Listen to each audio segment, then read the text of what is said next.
The Convention State's second constitutional discussion. We're going to be getting started in a couple minutes here.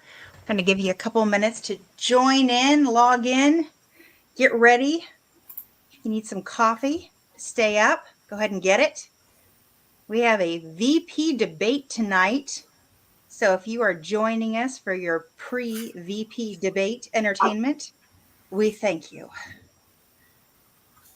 John, I don't know that everyone has met you. Would you like to kind of introduce yourself and explain to all of our viewers what it is that you do with our Convention Estates team here? Okay. I've been with Convention Estates for a number of years now, probably close to 10. And I participate on the legislative liaison team. I tried doing legislative liaison itself as a role, but then my work got in the way, so I had to kind of yield to a committee of people rather than just one person. So I love doing that. I love going to Lansing and talking to different legislators and just explaining to them that this is the way to go, and they play a huge role in it. Mm-hmm. So I've learned a lot about the Constitution along the way, because they ask pointed questions, and so you have to be ready when you're talking to state legislators. So you have to do your homework in advance, because it's not good to get caught flat-footed. That being said, do you think anyone could be a legislative liaison, or do you think they need like a legal background to be able to do that? I'm an engineer, so you just got to be comfortable talking to senators and representatives who are not your own, because you'll end up, branching off and talking to other people. So you got to be comfortable with that, and you eventually find out that they're just regular people as well, and you can blend in with them and merge in with them and have great conversations. You just got to figure out a way of, I would say the best trick is to make friends with their staff. So you walk up to their office and then just start talking to their staffers first. You're not going to get a meeting actual representative till after the staff is comfortable with you. Mm-hmm. Yeah, John, you've been to Lansing a number of times. Is that your experience? Yeah, I would agree. It's great to sit down with the different representatives, and when you voice your opinion, they will listen, and sometimes they don't agree with you, but you do have the opportunity to perhaps influence or sway them. Mm-hmm. Mm-hmm. Now you want to tell our audience, John, where you are kind of in Michigan and what it is you do with the team? Okay, yeah, I'm in Monroe County, so down southeast corner of the state, bordering Ohio, and I am both a district captain down here in Region 29, and also a regional captain for Region 15, which is, again, the lower southeast corner of Michigan. Yeah. So who are you rooting for? In Ohio. Well, I went to Michigan State. Okay. But we have both. Keep it in the family. We have a lot of both U of M and Ohio State I know. down here, so. Yeah. Who are you grew up close to Ann Arbor too, so. Yeah. So I went to Duke, so I don't get into that argument. My wife went to Michigan State though, so we get pulled into that occasionally. We don't have anybody in the family that went to Ohio State. It's either University of Michigan or Michigan State or Notre Dame. So, I don't get in that in the middle of that controversy, thankfully. It's enough of a problem, just Michigan State and University of Michigan. Yeah. Yeah, at Oh least my with sports, it's all fun as opposed to politics. Yes, right. Very much. Very much. Oh my goodness. And Shay, you want to tell us what you do with the team? Sure. I'm a content writer, so I work for Robin, and I try to put together different blogs about things that would be interesting. I've worked a lot on what is called federal fritters, which is trying to explain, or at least be transparent about how much money we're spending on various and sundry boondoggles and how much money we're spending in those things. I mean, we see that the debt clock keep going up and up and up, but behind the scenes, there is a ton of money being spent inappropriately, whether it's fraud outright or whether it's just earmarks. And that really upsets me because we're paying for all that, you know? Yeah. Yeah, we got to dig into the underlying root cause of how the legislature can feel so isolated that they don't have a problem with spending that kind of money. Whether it's federal or state, it's either one. Right. They're both isolated and they're both, they don't listen to us. So we've Not got only that, but to make it different. when I talk to legislators in Lansing, I'll ask them, how much of our budget, our state budget, has federal strings attached? And typically the answer is 50%. Or This is more. before COVID. Now it went up a little higher with COVID, but we're talking 50%. And that just shows, that's an indicator we have a dysfunctional process. Yeah. In both the Yeah. state. Did you know that 60% of the ARPA fund is not spent? The ARPA money that was designated that we're spending all this money for, supposedly for COVID, 60% of it is not yet spent. And they've got until the end of this year to commit it. The way funding works in our government is definitely different than the way it works with literally anything else in life. My house. Yeah. I have to stay within a budget in my house. I can't go negative spending, right? Yeah. Doesn't work. Not for long. Not for long, correct. Robin, you want to Yeah, tell us what you do?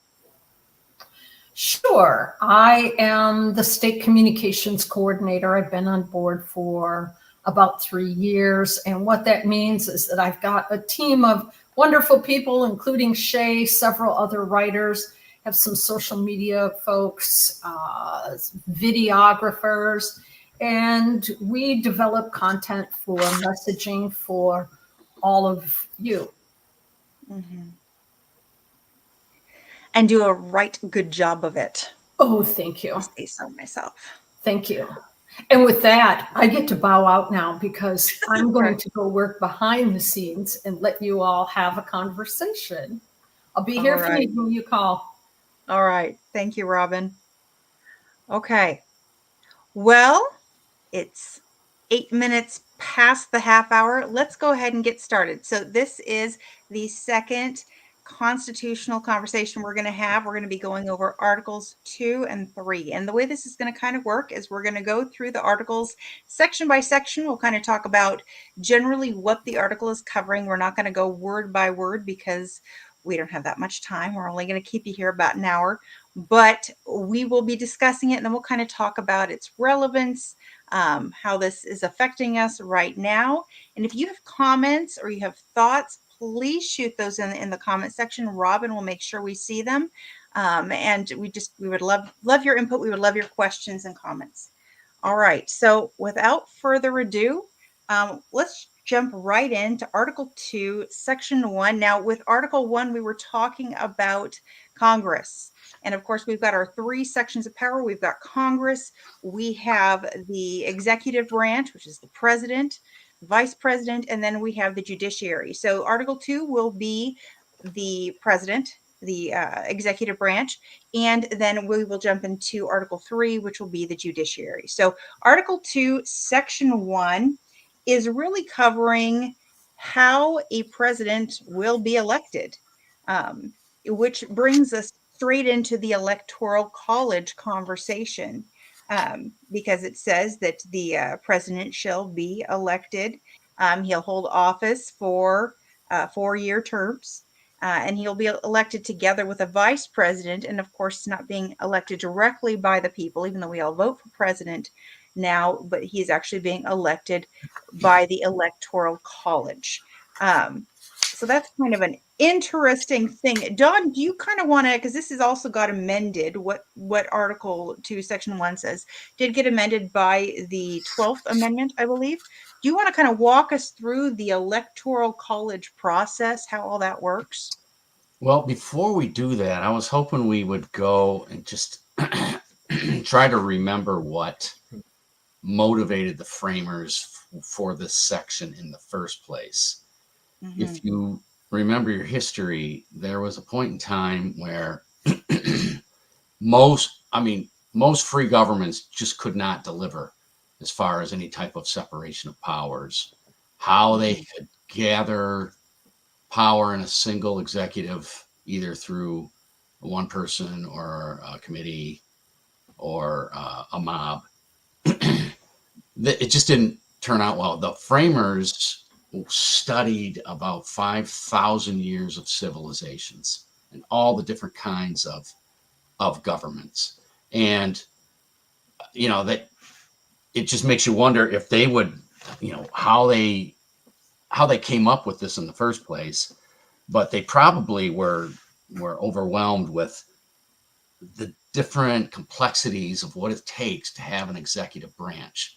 And as they had in their memory of one executive branch that usurped all kinds of power from them, and that was the monarch. And so they had that behind them, so they certainly didn't want to repeat those mistakes. But there's other governments all throughout history where they tried and dabbled with an executive branch, and it just didn't turn out well for them. So they had they came up with this. I just think it's a brilliant form of government where they probably came up with some sort of an option of whether they're going to have an executive department at all, or whether it should be composed of one or more people, and then what type of a term, because they were coming off with the lifetime term for the monarchy. So that they were thinking about, we've got to put some sort of a term limit on this particular thing. So what they came up with is they got to find out a way of electing this person. And that's, that was not clear cut, wasn't obvious to anybody. Mm-hmm. So they certainly wanted to avoid the deficiencies of the Articles of Confederation, because the Articles didn't have any type of executive branch. Now, you'll bump into some people that'll say, oh, yeah, there was presidents of the United States before, during the Articles. Well, my read is they were probably presiding over the Congress or the Continental Congress at that time. And he was called Mr. President. So big deal. He was not the president of the United States. The founders just were not willing to duplicate anything like that. Just after shaking free from the monarchy of King George. So it took them about 8 years to figure out and realize, all right, we got some serious problems with this Articles of Confederation. So that's when they framed up the 3 separate powers. One of them is the executive branch, and we're going to try to tackle that in Article 2. So I just wanted to kind of lay that out there. Yeah, may I just note, as you mentioned, Don, the founders, they recognize that the depravity of man, that we are inherently go the wrong direction quite often, and as you've heard it said, power corrupts and absolute power corrupts absolutely. They did not want to put absolute power in any one person's hands, and then. Again, the reason for the 3 branches is different checks and balances so that when man did tend to go askew, there would be something to bring them back in order to check them. And of course, there's both checks and balances on the executive branch, as well as the executive branch has some checks and balances on the other branches as well. But let you go ahead. Well, there were definitely naysayers to the Constitution. So there were some guys that were worried about, just a huge government like you were talking about. So they were dubbed the anti-federalists. So there's this debate going on, similar to what we do blogging today. They gave themselves pseudo names and all that. But I recall James Madison, my favorite quote from the Federalist Papers. Now, he was in favor, obviously, of the Constitution. So he wrote a lot of the Federalist Papers. The anti-federalists were worried about too strong of a federal government, so they were against the Constitution at that time. But Madison wrote in 51 to reiterate the fact that, hey, we need separation of powers, but we do need some form of limitation on this government. So he said, if men were angels, no government would be necessary. If angels were to govern men, neither external nor internal controls on government would be necessary. In framing a government which is to be administered by men over men, the great difficulty lies in this. You must first enable the government to control the governed, and the next place, oblige it to control itself. So that was their mindset as they were framing this Constitution, and he eloquently displayed that in the arguments in favor of the Constitution right after it was written. But so with regard to the Electoral College, how did that transfer into the system that they set up? Well, they did not want, there was different ways that there were different options for them to select this president and the VP. And we'll get into the 12th Amendment. But just for the Electoral College, there's 4 or 5 different modes of selection that were under consideration. One was just the national legislature. Why don't we just have the national legislature? They were elected by the people. Let's just have them do it. Second would be, okay, how about the state legislatures? Because they're even closer to the people. Third is, how about just the people at large? Maybe it's just a general election. Fourth was maybe the people of the districts, and we can have this electoral college, and each district will select its elector, and then the elector will then vote for the president. But instead, the fifth one was the electors, and then they were combined in the states, and then the states ended up counting their electors on a state-by-state basis, and so that's how they boiled down the end result, or the final solution for selecting the president is through this electoral college. Now, we're in Article 2, Section 1, for anyone who's following along. It says that the number of electors, they are going to be appointed in such manner as the legislature would direct.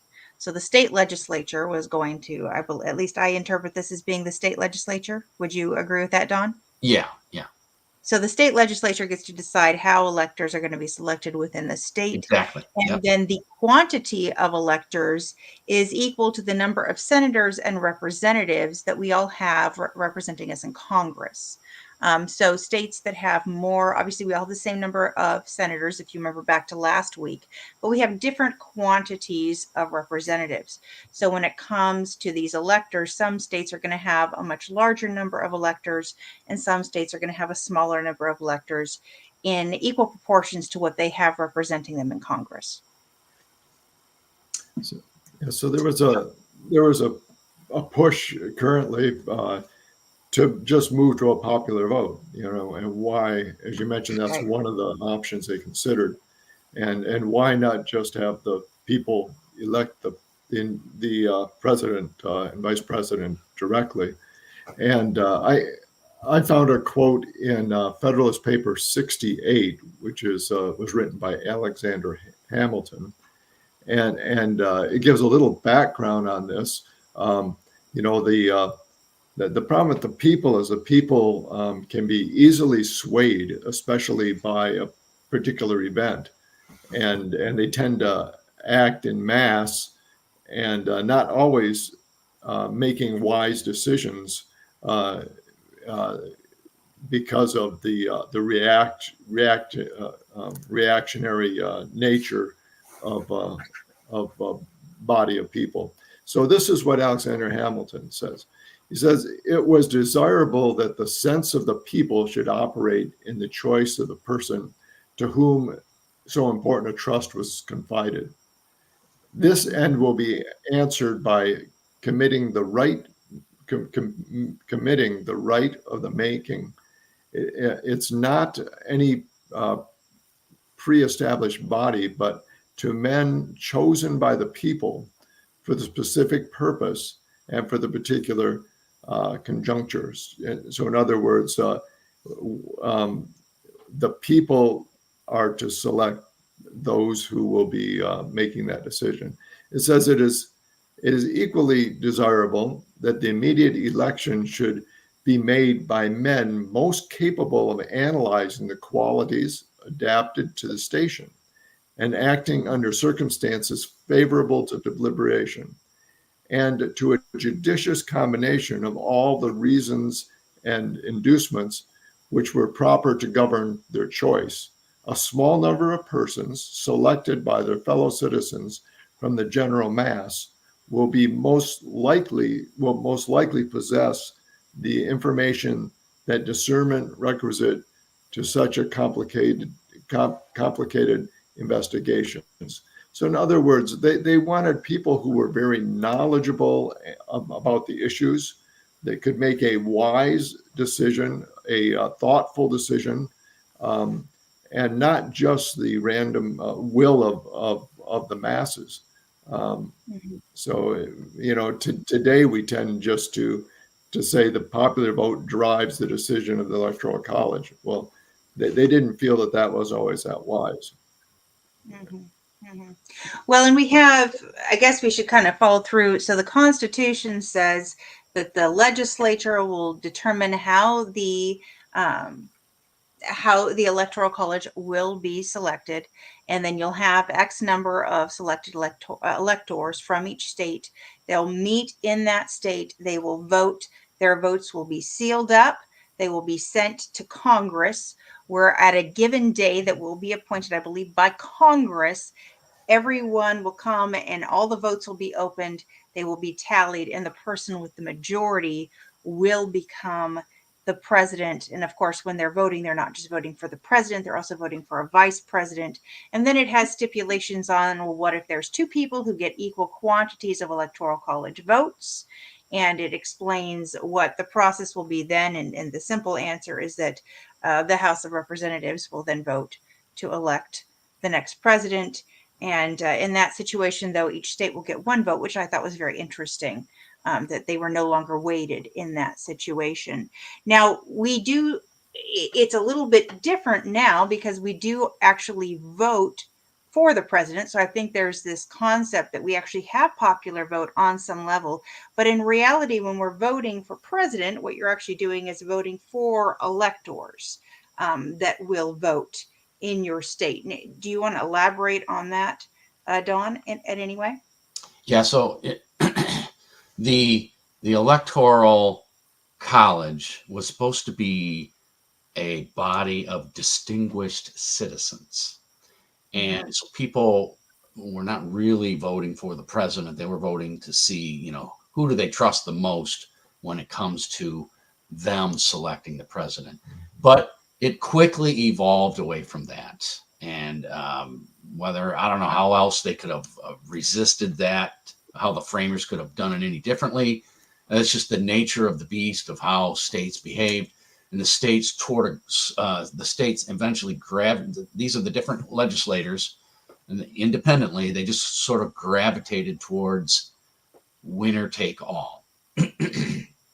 So all the electoral votes by the popular vote of that state would be cast towards one of the candidates. There's only two states, Nebraska and Maine, who divvy up their electoral votes by the district.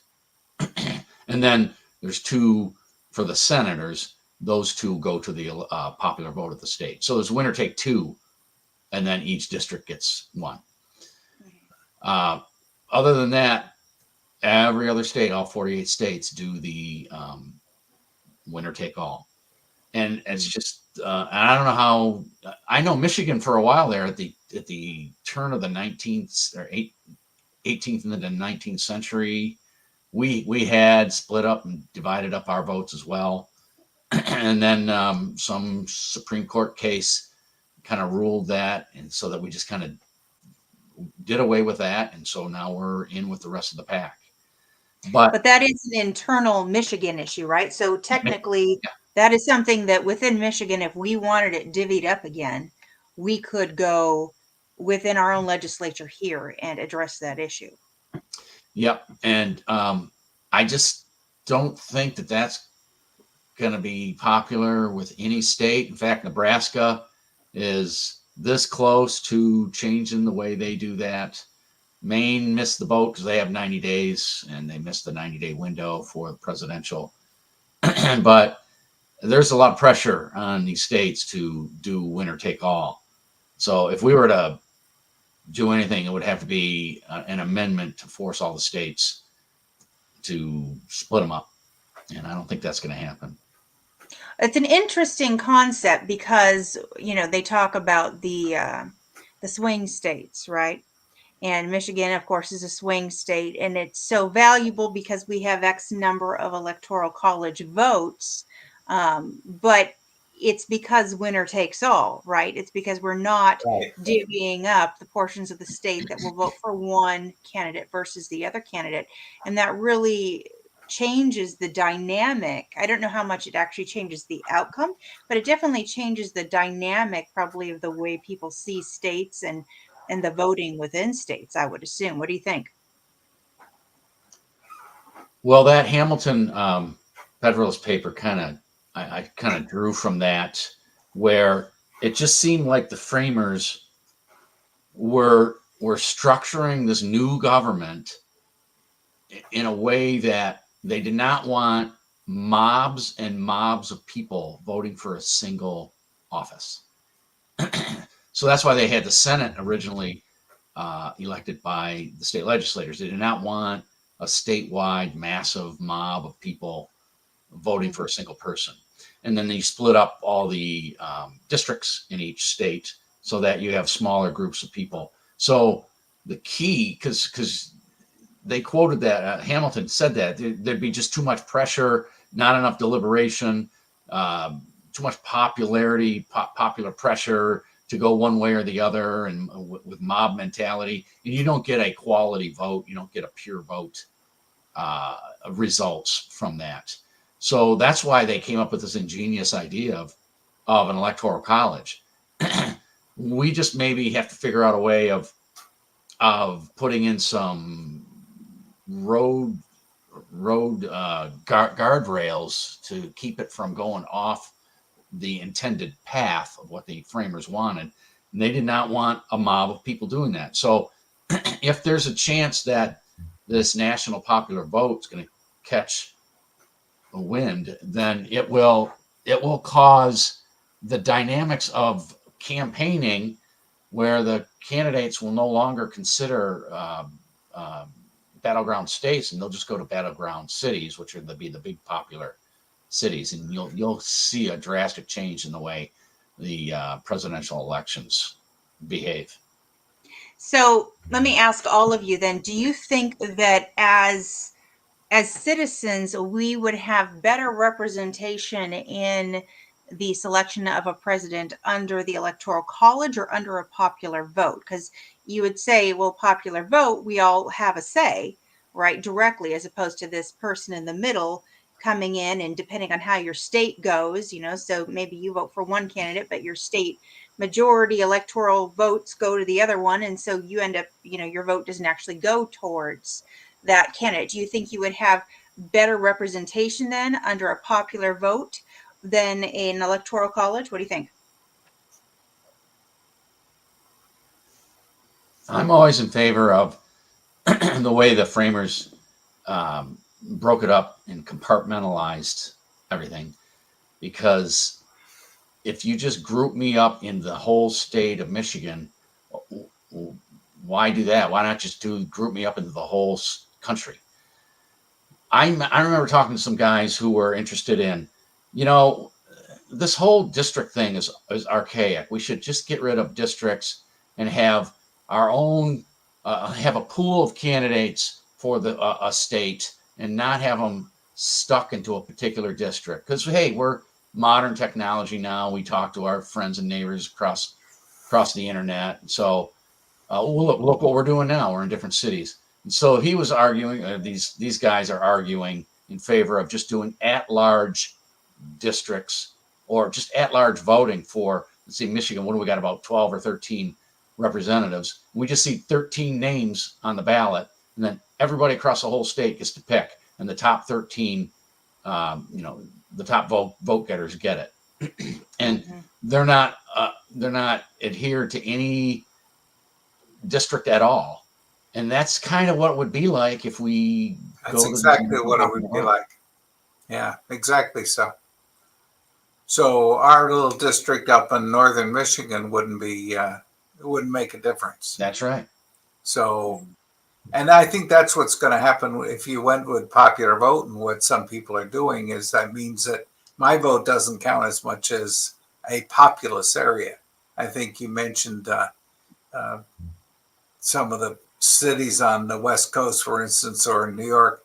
They have a lot of voters, and so they would sway our policies in that direction.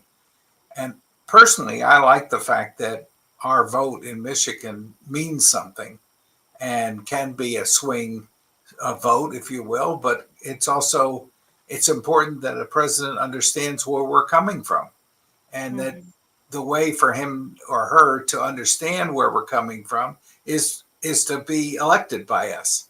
And so if they can persuade all of Michiganders to vote in one direction or through the electoral college, that's great.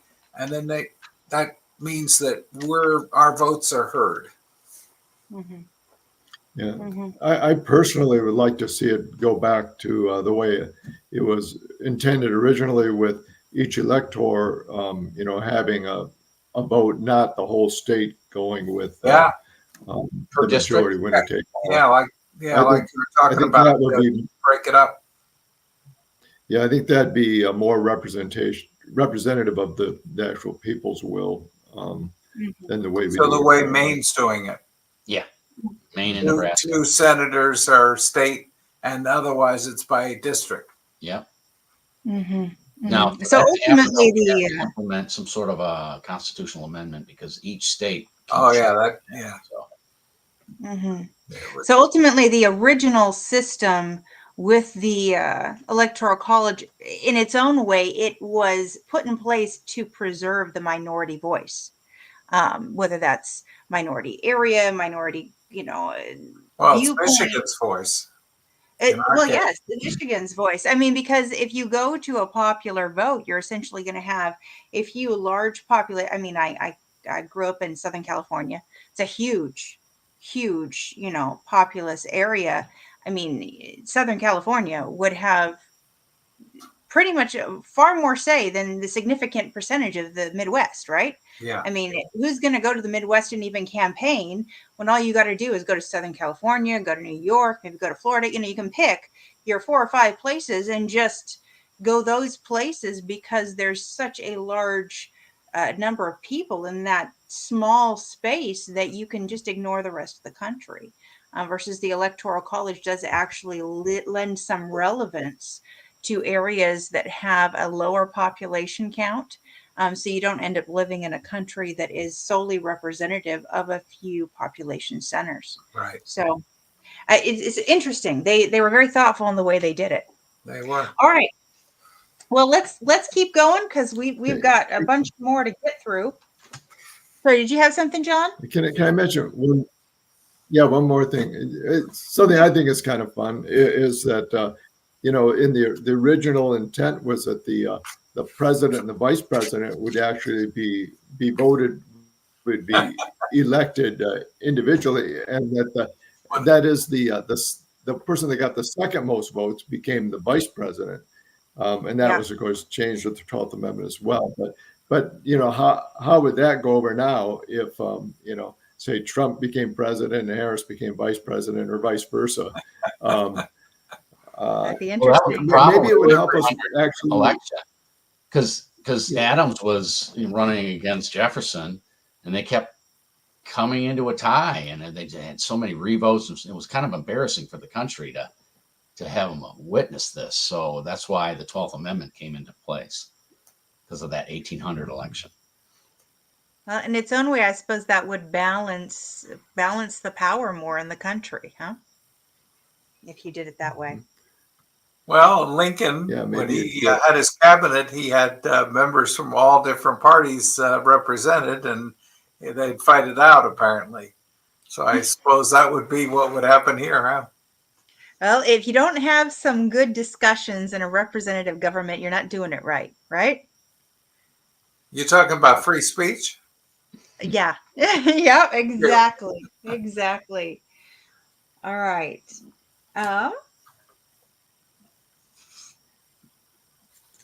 All right, so we're going to keep going. See here. They then talk about, we're still in section 1. Section 1 is very long. It then talks about the qualifications to be a president.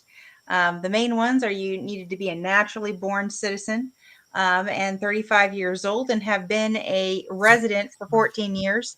The way all that works together is you could be a naturally born citizen that hadn't been living in America that long.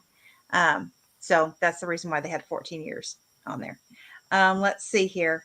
Another interesting stipulation was that the president couldn't receive a pay raise during the time that he was in office. I thought that was very interesting. I noticed they have that throughout these different sections of government, where if there is a pay raise agreed upon, the person who is in office at that time can't receive it. So basically, you couldn't be instrumental in getting yourself a pay raise. That makes a certain amount of sense to me. Let's see here.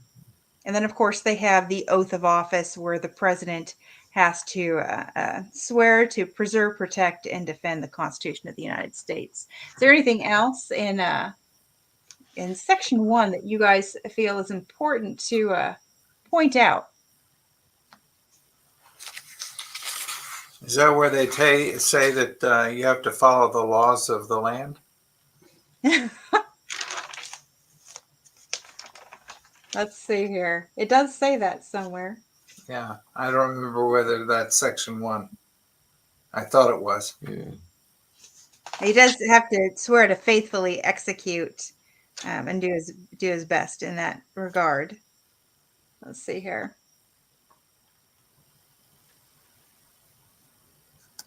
All right. Well, let's keep going to section 2, where it basically stipulates what the president is authorized to do, and that's where it names the president as commander-in-chief over the Army, the Navy, and the militia of the several states when called into actual service of the United States. And of course, the militia, as I understand it, was not the military, it was armed citizens. So basically, if armed citizens were called into service, suddenly we're at war and there's a call, come, then the commander-in-chief, the president, would be over them as well. I noticed the Air Force isn't included in here, but the Air Force is technically Navy, right? It was Army.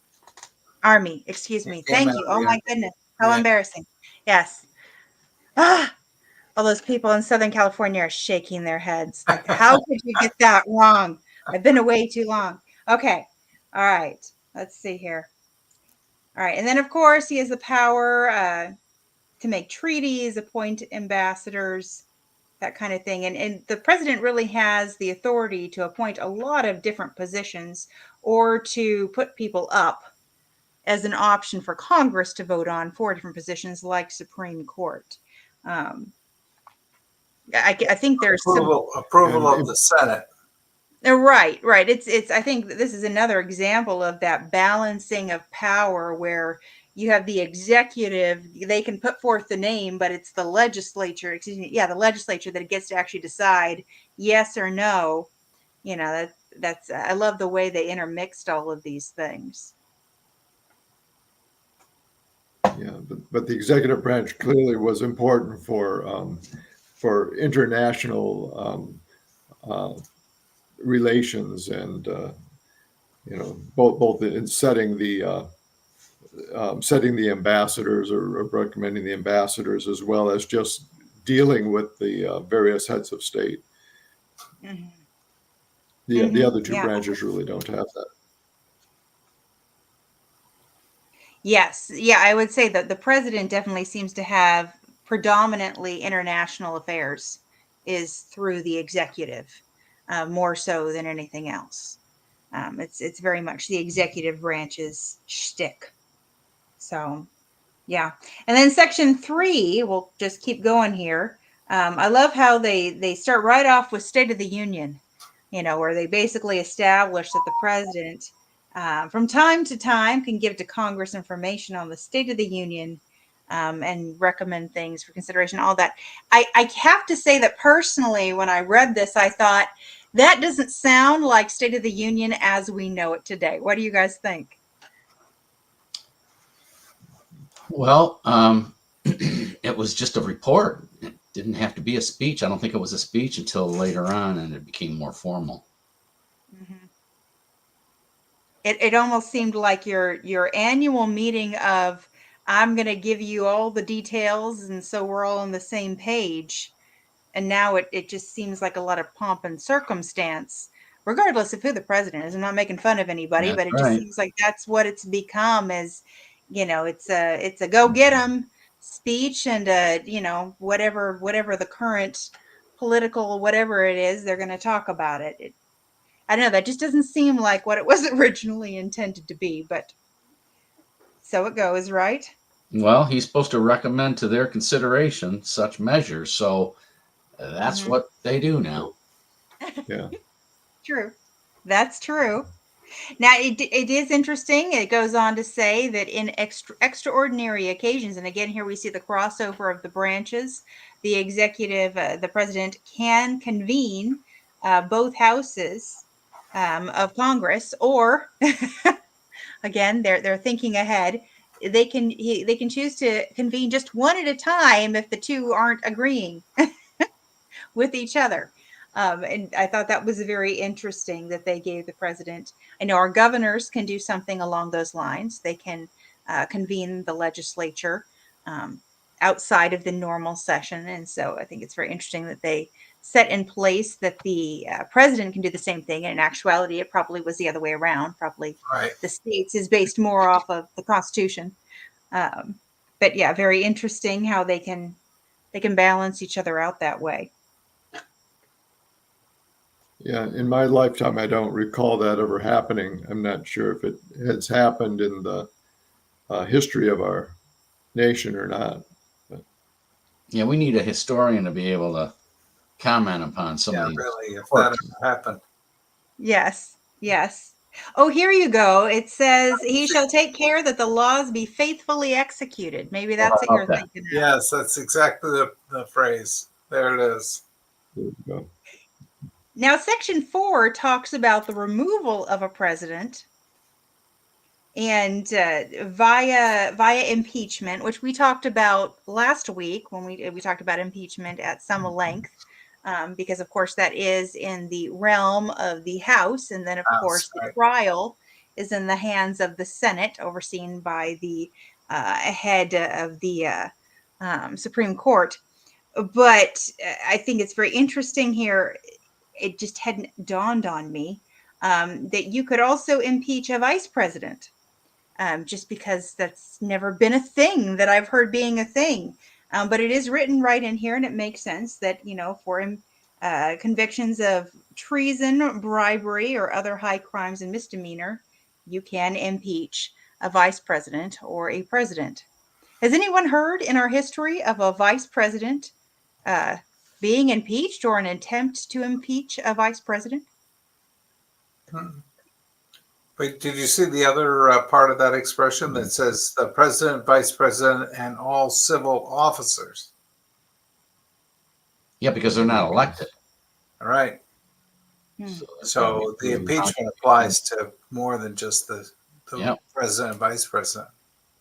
So who all would be counted as a civil officer? I would Cabinet say the members. cabinet member, Right. health and human services, or yeah, any you pick. You know, could be any of the cabinet members. I would assume. Cabinet Now- member and the head of the CIA and head of IRS, those kind of agencies, FDA, Mm-hmm. all unelected. Would the Supreme Court qualify as a civil officer? I don't know No, that. but they No. can be elected. They can be impeached as well. So, Let's see here. yeah, In fact, we'll yeah, find that's that in that's Article allowed 3, in. that they can be impeached.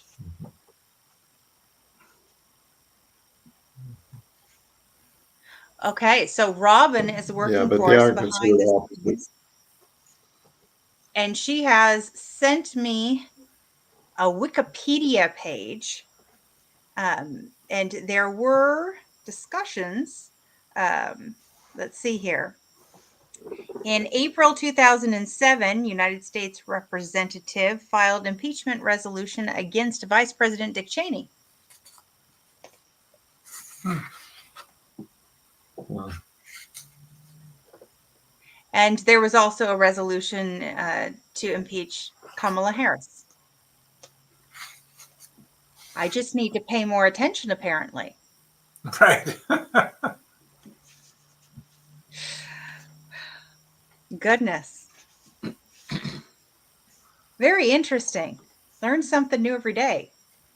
But no, Robin says no United States vice president has been impeached. One has gone through the inquiry, however, without being formally impeached. So they've never officially been impeached by the House, and no one has ever stood trial in the Senate as a vice president. Right. Exactly.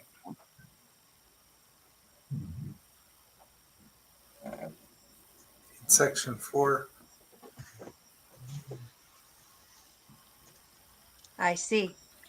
Thank you, John. Why Andrew Johnson was impeached for firing cabinet members without a formal impeachment. So yeah, so I guess that applies then to cabinet members. That's extremely interesting.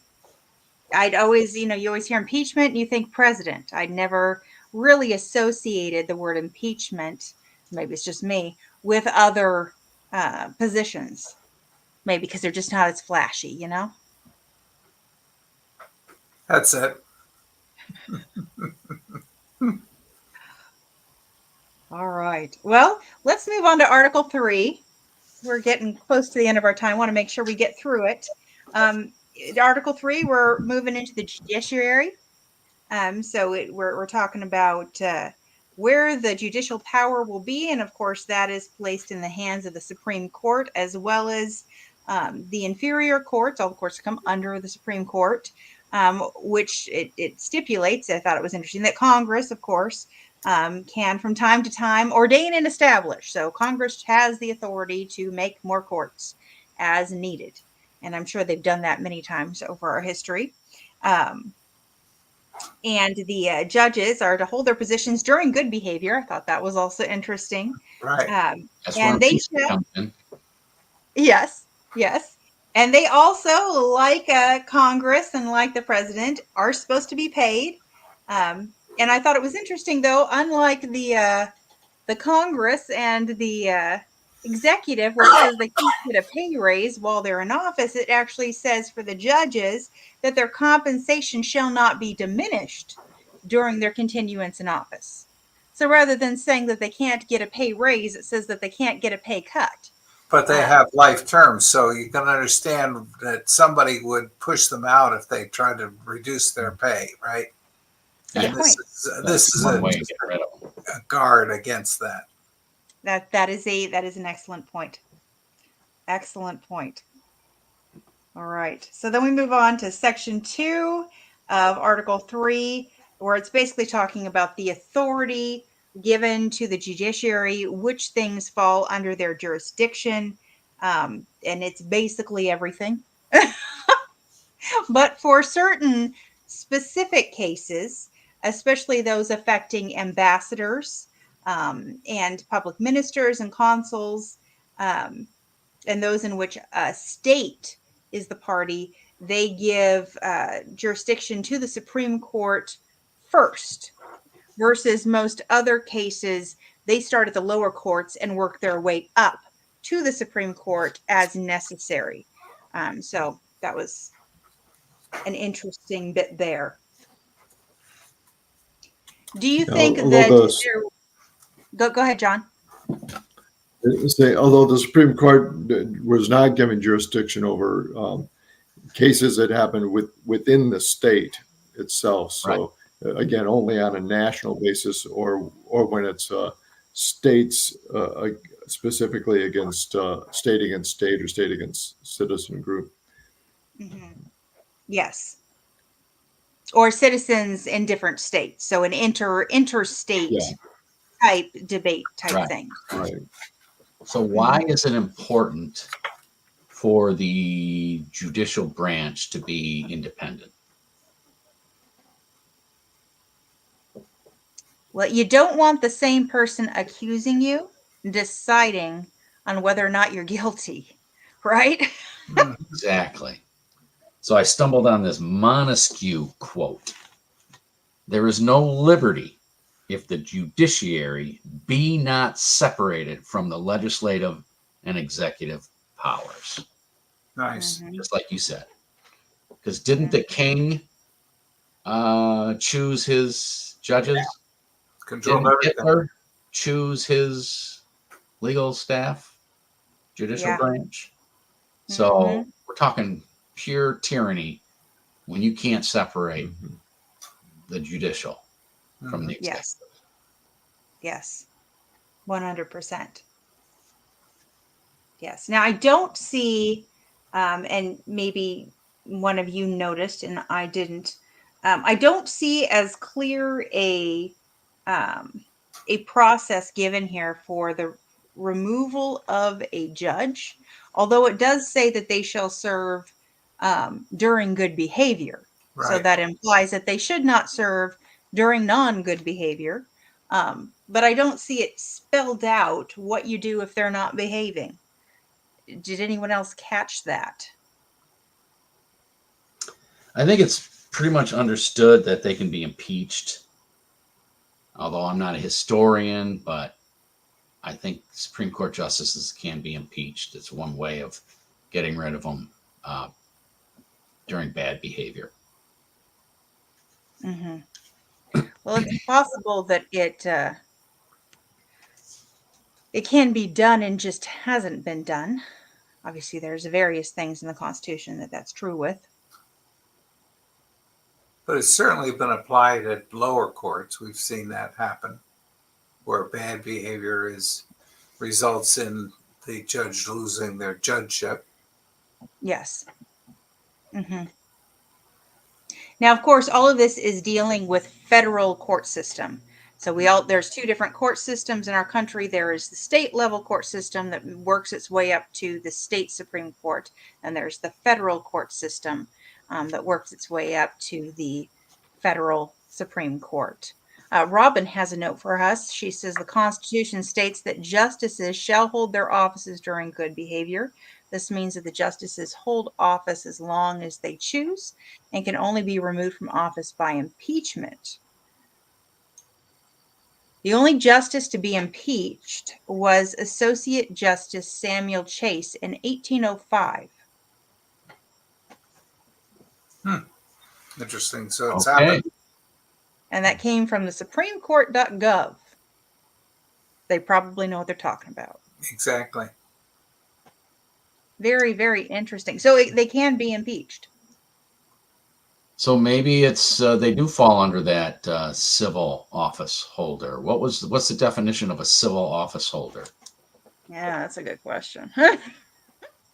Because Yeah, I They know. are not elected, so they're appointed. Just the president appoints them, and they get approved by the Senate, like any other civil office holder. So I wonder if they're just caught up in that. Mm-hmm. Mm-hmm.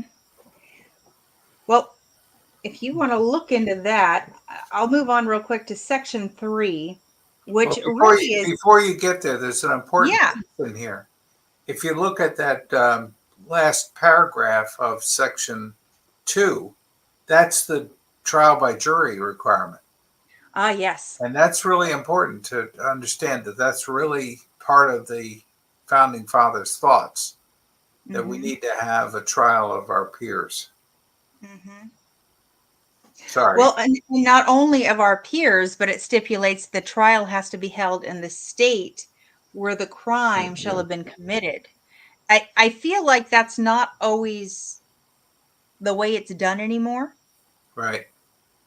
When you hear about the big trials and about where they're being held, and there's always this big debate, and sometimes I understand because it's like an internet thing, but some of them I just feel like it's not.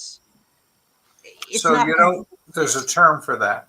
It's called jurisdiction shopping. Yeah. You look for the judge that can help. Oh, civil office holder equals bureaucrat. So that's not a judge. Well, a bureaucrat is just an unelected official, an appointed official. Okay. All So a right. judge is appointed. In Michigan, we elect certain Yes, we judges. do. Yeah. But I suppose on the federal, are all judges appointed on the federal? None of them are elected. I think so. Yeah. Mhm. So it's only state judges that are Yes. Right. elected. That's very Yeah. interesting. Very, very interesting. Okay. All right. So section 3, we move into treason. And I thought it was interesting, given all the things that we spent time on, that we took the time in section 3 to stop and actually define treason.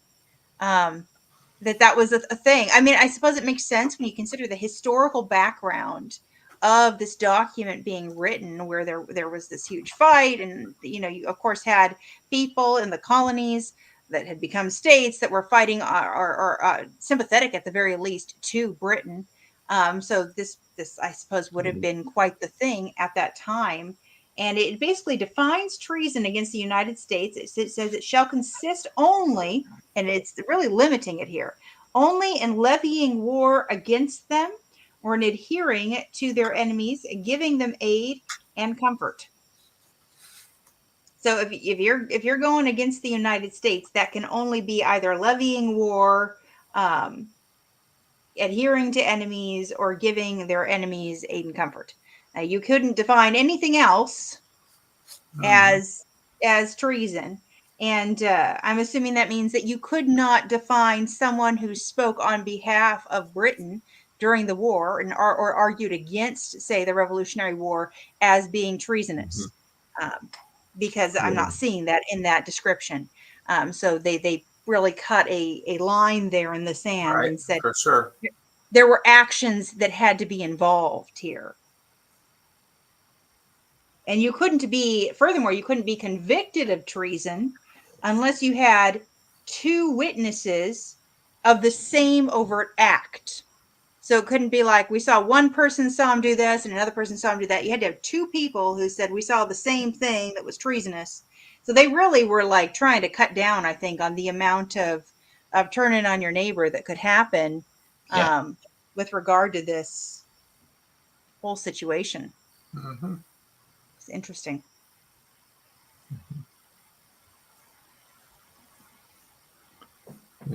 So Article 3 is the shortest of the first 3 articles, because the founders really felt that it was maybe the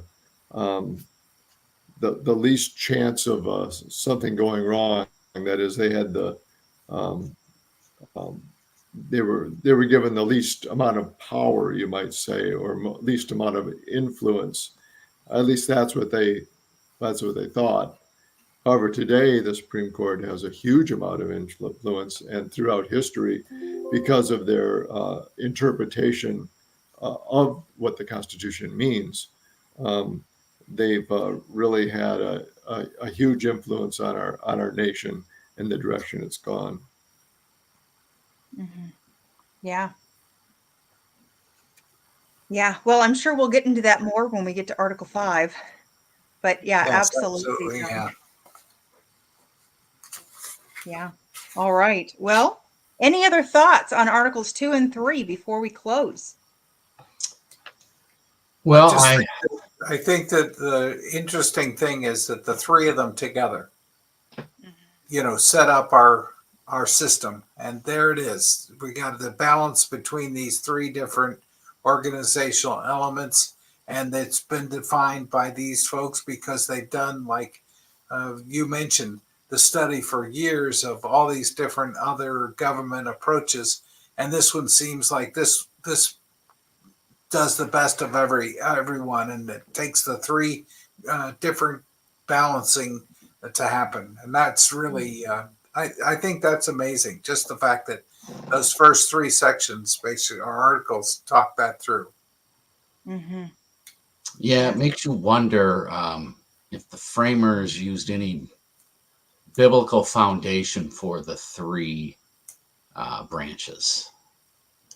Because a lot of them were believers, Mm-hmm. and so I stumbled on this one verse, so I added it to my little phone thing here.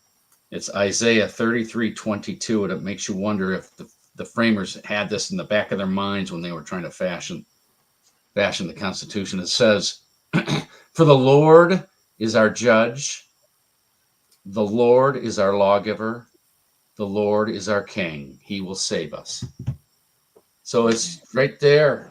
It's a biblical concept. Looks like the three branches of government are just embraced by God. And so I'm sure the framers probably use that as inspiration for our form of government. Probably true.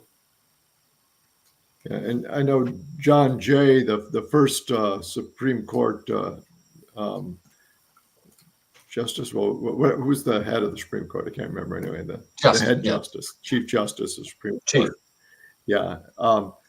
Yeah, he actually was involved in writing the books for guiding the Supreme Court and how to make decisions. And I guess it is just verse after verse from Scripture regarding how to make decisions. So they really did rely a lot, or very much influenced by the Bible, and it's just kind of what's the word? Can't think of the right word, but kind of odd that they would then outlaw the Ten Commandments in schools when it was a basis in which they were making the decisions. Yeah, Well, and of course, Moses and the Ten Commandments are engraved at the top of the Supreme Court as well. Yeah. Yeah. Yeah. Well, I want to thank everyone who tuned in for joining us for this discussion. If you want to get ahead in your reading assignment for next week, we're going to be going over Articles 4 through 7. You can use this QR code or this link to go and download your copy of the Constitution completely free. And join us next Tuesday night, October 8th at 7:30. Where we'll go over Articles 4 through 7. It should be a fun one. We're going to be going over Article 5 in there and all the goodies at the end. So some real good tidbits to go over there. We really are in a season right now in our country where we have to make a choice. What are we going to do next? Right? We can sit back and let our country keep going the way it's going and be what it's going to be. Personally, that's not the choice I'm going to make. I want to be in a country that I'm proud of again. I want to be proud to be an American. I want to be proud of the way we function. I want this to be a good place for my kids to grow up. And the only way our country is going to change for the better is if we decide to stand up, step out, and make a difference and really embrace our roles as citizens of this country and in stewarding the government and just everything that's going on around us. So that doesn't mean you have to do everything all at once, but everyone needs to have their thing that they do. So my encouragement for you is take the first step. The first step is prepare for the election in November, then get out and vote. Our duty doesn't end with voting, but that is where it begins. So start with voting. Start with preparing to vote. Go vote, then join us going into December for a month of prayer for our nation. And while you're praying, really consider what God's calling you to, or where you just feel called as an individual to step out in 2025. And if that's by joining our team, we would love to have you. You can go to our website, conventionofstates.com/Michigan, and learn more about what we're doing. Reach out. You can comment on these videos. We'd be more than happy to communicate with you on social media and learn more. But what we ask right now, prepare for the election, make that first step, then spend the rest of this year considering where you're called to engage in 2025. All right. Well, with that, let's bow our heads for a word of prayer and then we'll call it a night. Lord, we thank you for the opportunity to gather together, not just as Convention of States Michigan, but as a nation, having the freedom to gather together and to discuss things that not everyone agrees with, things that not everybody likes, but that we can have open discussions, that we're allowed to do that in our country, Father. We thank you for that. We ask that you would be with all of the people who have joined in on this call and everyone on this call, Father, that you would guide us and lead us and that you would be glorified in our nation, Lord. We thank you and we praise you. Amen. Amen. All right. Amen. Have a wonderful evening. Thank you all for joining me. We'll see you next Tuesday night at 7:30. Okay.